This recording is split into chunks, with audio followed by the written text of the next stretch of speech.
Hi everybody, this is the Baseball Hut, the amazing, spectacular, terrific, the great one, the People's Champion, your host, the Hut, and welcome back to the Baseball Hut. I hope you'll like this video and hit that subscribe button. Hit it right down here. Hit the subscribe button right underneath the video.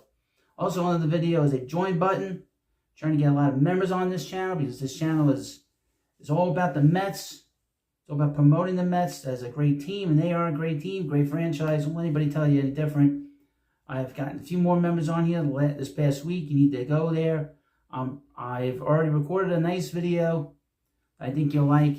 I'll be editing it sometime today or tomorrow, and it'll be on there as a members only video. So I'm going to talk about something which is actually I'm very happy about. Usually there's a lot of complaining amongst Met fans. I think a lot of Met fans are very, very happy about this particular player.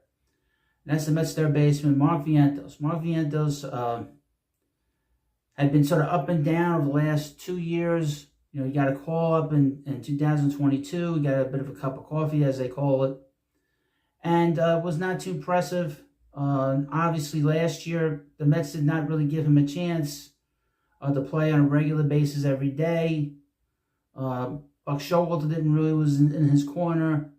Didn't seem like the general manager was in his corner. You know, the Mets were desperate for any kind of like offensive production.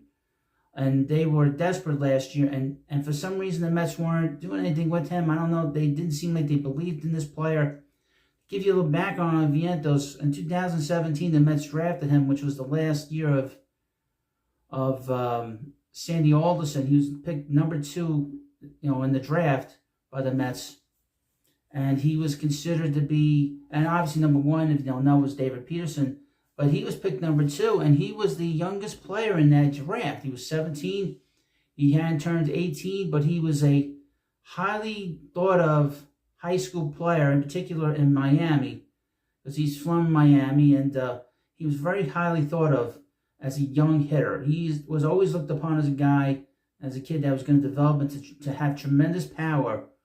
Like Tower Power, if I remember what they were saying about him back then. And he sort of went through the farm system. He sort of was in the farm system a long time, obviously 17 years old. You know, the Mets were very patient with him.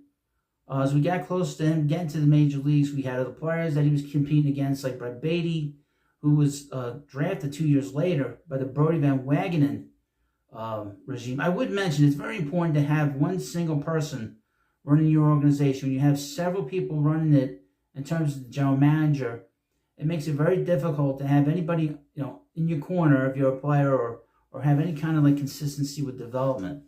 And I think that's kind of what happened with Mark Hughes. I think that his development was sort of held back a little bit through having to survive so many regime changes with the front office, and obviously 2 ownership groups having run the Mets and owned the Mets for the last 7 years.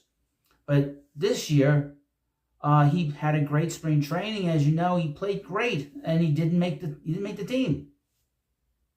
Mets sent him down to the minor leagues, and they were calling him back up, you know, back and forth, up and down. Then he played a game on a Sunday afternoon, and he won a game on a walk-off. And it was like a primal scream that he let out, which really has, which people still remember as one of the high points of the season early on. Especially the Mets weren't playing well in May. And then the Mets, a couple days later, sent him back down. And I was very upset that they did that, because from what I'd seen, the little bit that I'd seen, I was like, this guy can hit. This kid can hit. Why don't they give him a chance? They got to give this kid a chance. He's got tremendous power. He does not get beat on too many fastballs. He's going to hit for power. And boy, he came back in the 63 games overall since he has been playing for the Mets. You cannot believe these numbers. He's got 30 extra base hits, 14 doubles, 16 home runs, 42 RBIs, 552 slugging percentage, 285 batting average, and an 894 on base plus slugging percentage. Just incredible numbers. And the way he is hitting, he has been able to sort of help this team. I mean, one of the many things that's helped this Mets surge has been Mark Vientos, along with Alvarez coming back from his injury, JD Martinez being here, the sort of the MVP caliber player of Francisco Lindor. And but Vientos came out of nowhere. Now, what's interesting is I sort of prorated the averages, which right now he's got 222 at bats. So based off the 222 at bats for a 550 at bat season, which is an average for an everyday player in the major leagues, he would hit 41 home runs and drive in 108 RBIs. Wow. We've not seen that kind of production since the legendary David Wright was here many, many years ago. Mets have been seeking a third baseman for a long time. Mets haven't had a regular third baseman since 2014, when David's really his last full season with the Mets. Mets have really searched and searched and searched to find a third baseman that they can say, we developed this guy, he's going to be here for the next few years, and he's going to continue to grow, and hopefully continues to grow. But now he's a young player, he's 24 years old. We need to see him be the 24-year-old player that he is. No pressure, just watch him play every day.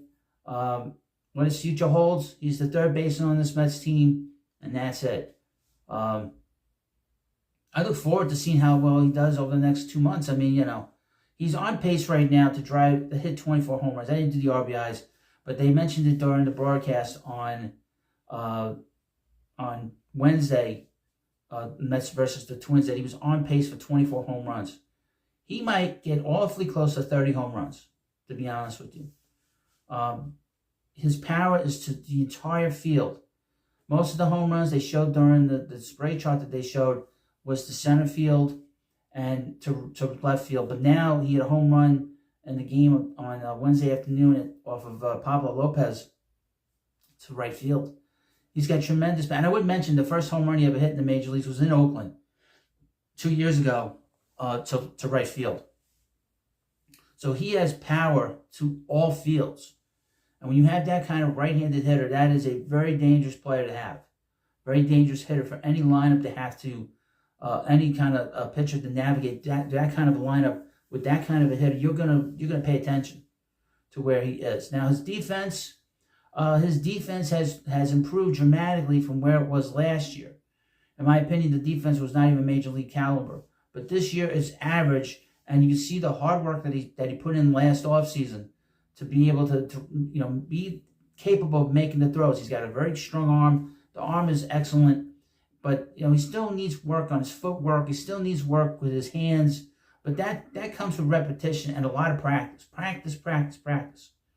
But it's been a lot of fun. It's been a real pleasure watching this development, because he was dead in the water once the Mets did not call him up and did not get the call in April. When the Mets came up, north after spring training, everybody was disappointed that he was not part of this club. And when the Mets brought in J.D. Martinez, I was like, well, there's a shot to be on the team.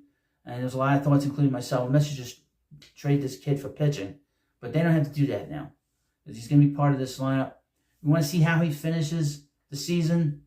And hopefully we'll get to see more production. The production has been off the charts so far. But we have another 54 games to go in the season. I expect big things out of this young man, and hopefully moving forward, he will be the everyday third baseman on the Mets. I don't see otherwise why he wouldn't be. And that is a tremendous left side of the infield. To have these two players, guys that had the potential to hit 30 home runs with Lindor and Vientos on that side, is just incredible. And let me know what you think about this video. And again, we have memberships here. Hit the join button. I want to do some very creative things for this channel. I want to make you guys not only enjoy the games and talk about the Mets, but actually laugh, have something very original that no other Met channel has, and really no other sports channel has. So hit the join button, subscribe to this channel. This channel is growing immensely. I've seen the numbers analytically. So many people have been watching this channel, and I can't thank you enough. Have a good day. Let's go Mets, and I'll see you later.